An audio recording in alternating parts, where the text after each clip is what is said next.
अब हमारे साथ जुड़े हैं इस पूरे चीज़ों के जो सूत्रधार हैं। ये जो आप इको फ्रेंडली बस देख रहे हैं, इसकी जो शुरुआत हुई है बेगूसराय में, उसके ऑनर जो हैं, हम इनसे सवाल करना चाहेंगे। आपके बारे में कहा जा रहा है कि आपने टाटा, बिहार की क्षेत्रीय भाषा में टाटा कहते हैं, टाटा 407 उनसे इन्होंने शुरुआत की, टाटा 608 से शुरुआत की और आज ऑनर हैं।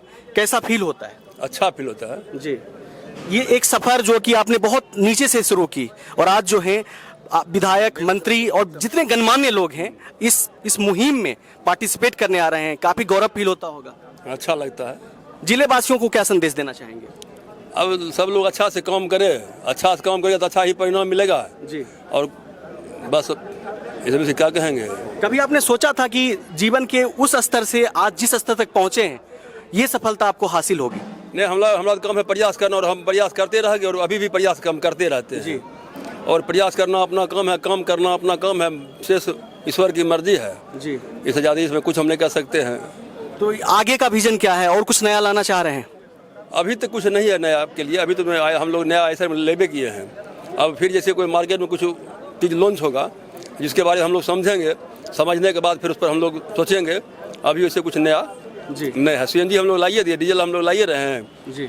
और तो कुछ मैंने बस से मैंने कुछ नया नहीं है जी। नया आएगा तो फिर हम लोग सोचें। जैसे इलेक्ट्रिक बस हुआ जी, तो उस पर अभी यहाँ उतना व्यवस्था यहाँ है नहीं, इसलिए उसके बारे में हम लोग सोचते हैं, लेकिन सोच करके फिर हम लोग बैक हो जाते हैं। नहीं उतना सरकारी सिस्टम अच्छा है और नहीं सबको व्यवस्था, उसके लिए इलेक्ट्रिक पॉइंट चाहिए। इलेक्ट्रिक पॉइंट यहाँ बिहार में व्यवस्था भी बस के लिए चार्जिंग पॉइंट व्यवस्था नहीं हुआ है, इसलिए उसकी तरफ हम लोग टर्न अप अभी नहीं हुए। सोचते हैं लेकिन हिम्मत नहीं होता है, उतना व्यवस्था है नहीं, उस तरह का इंफ्रास्ट्रक्चर नहीं है कि आप मतलब उस चीज को लागू कर सकें आप कर सकते हैं। अच्छा, एक चीज और बताइए, ये आइडिया कब आया आपको कि मतलब ये जो CNG बसें जो है वो बेगूसराय में लाना है? क्योंकि कई लोगों को लगता है कि बड़े मेट्रोपॉलिटन शहर में CNG बसें चलती है, इस तरह की बसें चलती है, इस क्षेत्र में लाना, ये आइडिया कहाँ से आया? 2022 में हम लोग क्या कहते हैं इस पर पूरा अध्ययन करना शुरू किए। अध्ययन करते करते हम लोग जब 23 में आए तो अपने जिला में पंप हो गया और पंप हो गया कि अप्रोक्स क्या कहते हैं 250-300 किलोमीटर इसका रेंज था CNG बस का। जैसे हम लोग रोडे है जो जाते हैं भागलपुर या क्या कहते हैं आपको दरभंगा या मुजफ्फरपुर, तो 125 किलोमीटर रोड है। तो अब लोग 250 हो गया, तो हम लोग रिसर्च किए 250-300 है तो 250 हम लोग रूटे हैं तो हम लोग चला लेंगे और चला लेंगे। तो उस पर हम लोग प्रयोग किए। अब प्रयोग करने के बाद प्रयोग हम किए, अब प्रयोग करने में हम सफल हो गए और इसी चलते उसको मैंने ऐसा बस चला दिए। सुधीर जी के बारे में मैं एक बात कहना चाहूँगा, अगर विजन और लक्ष्य हो तो काफ़ी कम शब्द में अपनी उपलब्धि गिना रहे हैं, लेकिन उपलब्धि बहुत बड़ी है। एक बस चलाना और उस बस से उस बस का ऑनर बन जाना, और आज जो नई चीज़ों का प्रयोग आप देख रहे हैं CNG बसों का, तो ये बहुत बड़ी उपलब्धि है, इसकी तो सराहना होनी चाहिए। जो शख्स देख रहे हैं ये बेगूसराय विधानसभा के पूर्व विधायक रह चुके हैं। हम इनसे कुछ सवाल करना चाहेंगे, जो सवाल प्रदूषण को लेकर है। ये बसें जो आप देख रहे हैं इको फ्रेंडली बस, पर्यावरण का दोस्त कहिए इस बस को, और बेगूसराय में समस्या जो है प्रदूषण की जो समस्या है बहुत ही विकट समस्या है। उनके IQ रिपोर्ट के अनुसार बेगूसराय जो है दुनिया का सबसे प्रदूषित शहर है। तो जैसे कि ऐसे में ये बसें जो है जो कि इको फ्रेंडली है, तो क्या संदेश रहेगा बेगूसराय या बेगूसराय इस विधानसभा क्षेत्र के या पूरे बेगूसराय निर्वाचन क्षेत्र की अगर हम बात करें तो?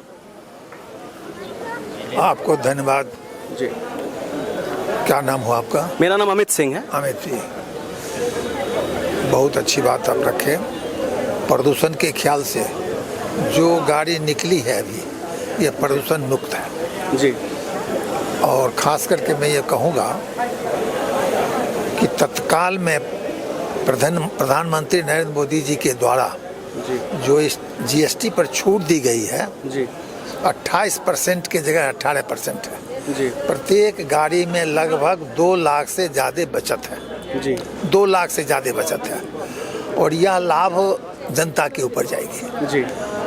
जैसे किराए का था उसमें भी रियायत होगी। आज देखते हैं प्रधानमंत्री और नीतीश कुमार जी के कार्यकाल में बिहार में चमचमाती सड़क है। जो सड़क आज बखरी से लेकर के अगर बेगूसराय आना आता था 3 घंटा लगता था, आज हम 45 मिनट में यहाँ पहुँचते हैं। बेगूसराय से हम पटना पहुँचते हैं 2 घंटा में। यह उपलब्धि है, केंद्र सरकार की उपलब्धि है, बिहार सरकार की उपलब्धि है। और मैं ये कहूँगा खास करके कि न्याय रथ जो हमारा है मैं वहाँ के ग्रामीण हूँ जी। एक टाटा से इन्होंने अपने रोजगार को शुरू किया था, टाटा चला करके जी। आज बेगूसराय का सबसे नंबर 1 बस मालिक है ये। जी ये न्याय रथ का मतलब ये हुआ, इनकी आमदनी की राशि जो आती है, जी जो आमदनी की राशि है, जी। इसको समाज के ऐसे गरीब दबे कुचले लोगों के बीच ये मदद करते रहते जी। हैं। पढ़ाई हो, विवाह शादी हो, किसी की हो, जी। उसमें मदद करते हैं। तो हम तो आज जो आप जो सवाल रखे जी। कि प्रदूषण मुक्त होना चाहिए, प्रदूषण मुक्त के लिए तो है ही, जी। फिर भी अगर गाड़ी नहीं चलेगी तो यातायात कैसे होगा? जी। इसलिए चलना भी जरूरी है और इसके लिए हम सड़क भी सुंदर बना दिए हैं जनता के लिए, और इससे लाभ बेगूसराय की जनता और पूरे बिहार और देश की जनता को हो रही है। जी। ट्रांसपोर्टेशन के मामले में जो है देश तरक्की कर रहा है, इसमें कोई दो राय नहीं है। पत्रकार का धर्म है सवाल पूछना, लेकिन जो कार्य हो रहे हैं उसकी सराहना करना भी कर्तव्य बनता है। तो ऐसे में बाकी के जो लोग हैं उनसे हम पूछना चाहते हैं, कैसा लगता है जब इस तरह की मुहिम आप लोगों के सामने आती है? नहीं, ये तो बहुत अच्छी बात है कि ट्रांसपोर्टर भी हम लोगों का ख्याल रखते हैं, जनता का ख्याल रखते हैं और प्रदूषण से संबंधित सारे गाड़ियों को चला रहे हैं जी। लेकिन साथ में जो हम बरौनी रिफाइनरी हमारे बगल में है, उनका जो CSR फंड है और CIR फंड है, अभी कल उन्होंने बहुत सा चीज़ दिया है, योग संस्थान दिया है, गेस्ट हाउस दिया है, लेकिन CIR के मामले में वो थोड़ा पीछे रह रहे हैं। तो हम यहाँ के सांसद से और ED रिफाइनरी से भी कहेंगे कि वो इसके लिए प्रदूषण के लिए भी कुछ अच्छा करें, ताकि जो सबसे अभी ऊपर जा रहे हैं प्रदूषण के क्षेत्र में, वो हमारा कुछ कम हो और हम सभी जनता जो भविष्य में इससे परेशान होंगे उसको अभी ही समाप्त किया जाए। तो ये तो बहुत अच्छी बात है कि ट्रांसपोर्टर सहयोग कर रहे हैं, लेकिन जो फैक्ट्रियां हैं वो भी करें। हमारा भूजल नीचे चले जा रहा है या जमीन का अंदर का पानी बहुत खराब हो रहा है धीरे धीरे, तो वो किस पे पड़ेगा? हम ज़्यादा ही होंगे। अभी इसको सबसे ज़्यादा कैंसर के लिए किया गया है, जिला को घोषित किया गया है। तो इसके संदर्भ में काम होना चाहिए। इसमें बस वाले लोग जो सहयोग कर रहे हैं, ट्रांसपोर्टर जो सहयोग कर रहे हैं, सारे लोग, इसके साथ में जितने भी डॉक्टर एसोसिएशन वाले लोग हैं उनको भी चाहिए, दवा वाले को चाहिए, जितने भी फैक्ट्री वाले लोग हैं, खासतौर पे उनका दायित्व बनता है कि इसके ऊपर अधिक से अधिक काम करें ताकि ये हो। और जल लेवल का जो है, हम जनता का भी कर्तव्य बनता है, हम लोग जो सोख्ता बनाते हैं उसको सीधे पानी को पाइप डाल करके और सीधे जमीन के पानी से मिला देते हैं, उसको थोड़ा रोकने का प्रयास करें और हम पानी को सुरक्षित रखें। अगर मेरा पानी खराब कर देंगे, हम अकेले खराब कर देंगे, तो मेरे बगल वाले लोग भी इससे दूषित होंगे। तो सभी का हित देखें, सभी के लिए काम करें, सब कोई मिलजुल के रहें। राजनीति अपनी जगह पर है, लेकिन जनता देश हमारा एक साथ है, इसलिए इसको प्रदूषण तो अनिवार्य रूप से कम होना चाहिए और समाप्त होना चाहिए। आप पूर्व विधायक रहे हैं, बहुत सारे दौर आपने देखे हैं, इतनी सारी विधानसभा इलेक्शंस में आपने पार्टिसिपेट किया होगा। क्या अंतर पाते हैं अगर हम कुछ एक दशक पहले जाते हैं और अभी का जो बेगूसराय है उसमें? वो तो हम पहले ही आपको बता दिए जी।